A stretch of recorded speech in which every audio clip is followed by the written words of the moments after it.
शांति। आज हम एक बहुत ही गहरे प्रश्न पर बात करेंगे और वह प्रश्न है, लोग हमारी अच्छाई का फ़ायदा क्यों उठाते हैं।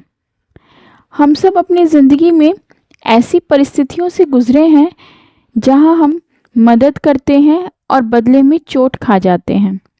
हम दिल से अच्छा सोचते हैं और सामने वाला हमें हल्का समझ लेता है।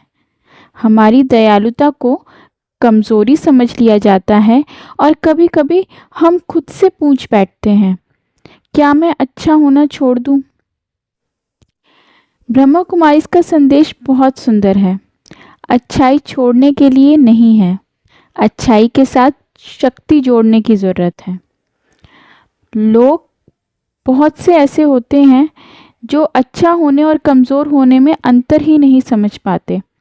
अच्छा व्यक्ति वह है जो सीमाएं तय कर सकता है और कमज़ोर व्यक्ति वह है जो किसी को ना नहीं कह पाता।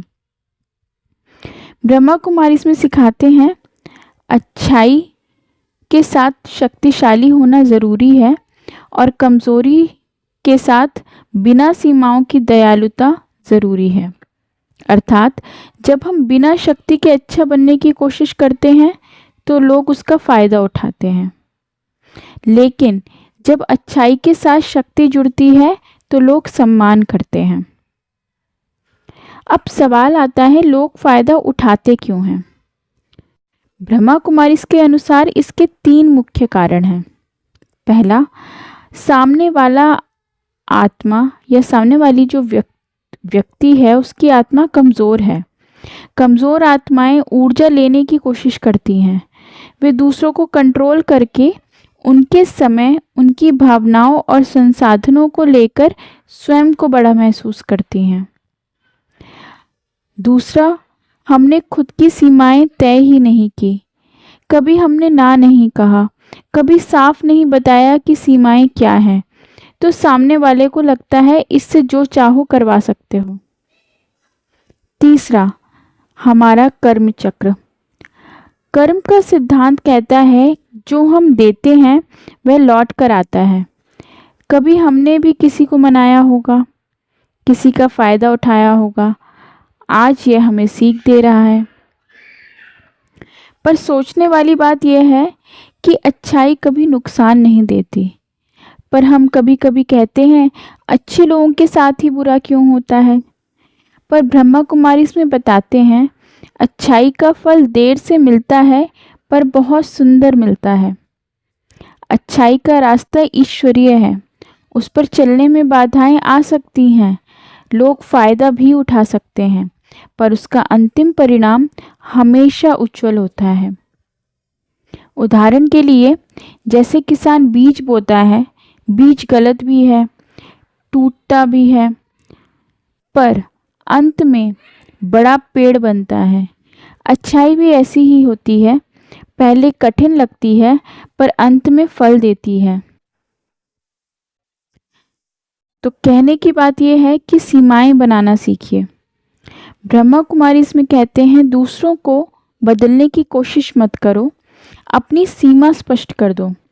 सीमा बनाना अहंकार नहीं, यह आत्मसम्मान है। मैं आपकी मदद करूँगा, लेकिन इतना ही।